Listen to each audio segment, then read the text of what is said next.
Hey there, folks, and welcome back to another episode of the Evening Goose. Once again, I am your host, Andrew Ginsberg. I'm a former tech employee turned stand-up comedian, and now I spend all my time diving into the latest and greatest stories in AI, technology, space, aliens, and beyond. And today, I'm going deep into the beyond section, baby. In this episode, we're diving into the concept of synchronicities. Before I explain what this is, let me give you a real-world example of something that happened to me the other day. I was walking down the street, and I was thinking about a kid who I haven't seen since elementary school named Brendan. He was a friend of mine in kindergarten, first grade. And I probably haven't seen him in 25 years. And no joke, on the next block, I saw a balloon float by that just said Brendan on it. I feel like sometimes in life, stuff like this happens all the time. I'll think to myself, you know who I haven't talked to in a while?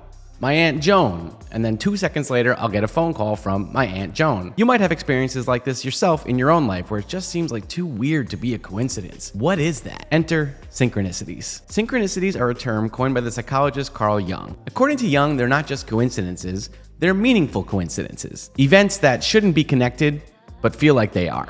Jung noticed that people, especially during emotional or transitional times, would start to experience these eerie, symbolic overlaps between their thoughts and the world around them. It led him to believe that reality isn't just linear cause and effect. There's a second layer, a web of meaning, linking internal psychological states with external events. He called this the collective unconscious, a realm beneath your personal thoughts filled with universal symbols, archetypes, dreams, myths, and intuitions. And sometimes that realm bleeds into our physical world. Folks, let's get into it.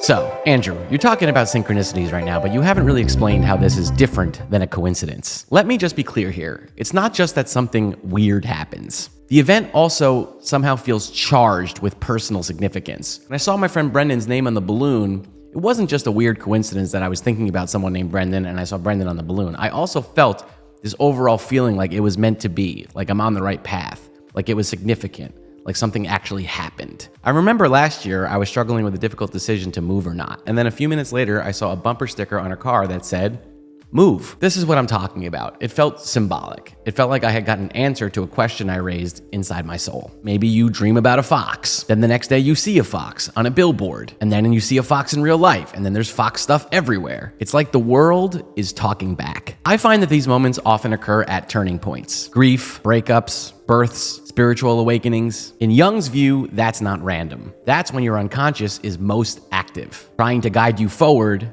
symbolically. So, what are the theories around this and what could actually be happening? Here are the lenses people use to interpret synchronicities. One, as we talked about, Jungian psychology. Your unconscious mind isn't separated from the world, it's reflected in it. Synchronicities are like dreams that escape your head and land in the reality of our world. They don't predict the future, they reveal your inner landscape in real time. Second is the spiritual view. Synchronicities are a sign from a higher self, a divine intelligence, or the universe itself. They're not random, they're orchestrated nudges helping you to align with your purpose. In this view, you can live more in tune with your life by noticing and following these signs. Third, there's the quantum consciousness theories. Some physicists and mystics believe that reality and consciousness are entangled. There is no true separation between the subject and the object. In that frame, synchronicities are feedback loops. Your consciousness collapses certain outcomes into being by where you place your attention. That makes sense, right?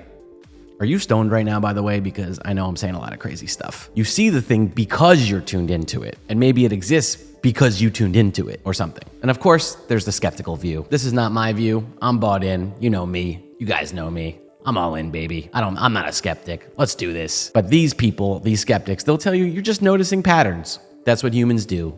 Life is meaningless. So, why does this matter, even if you're a skeptic? Synchronicities remind you that your internal state shape how you see your external world. And sometimes that perception leads you somewhere useful. They don't prove that the universe has a plan or a purpose, but they do remind you that meaning isn't just found, it's made. In a world that often seems cold and random, synchronicity is a gentle whisper that says there is something bigger. Whether that something is the universe, your subconscious, or just a weird dance of mind and matter, we may never know. But your experience is real and no one can take that away from you. And it makes life feel just a bit more enchanted, which is something I think we should lean into as people. So the next time something strange lines up perfectly, don't just dismiss it as you being a total crackhead. Write it down, sit with it, reflect on what it means. What's the context? What else was going on when it happened? Because even if it's not a message from the universe, it could still be a message from you inside.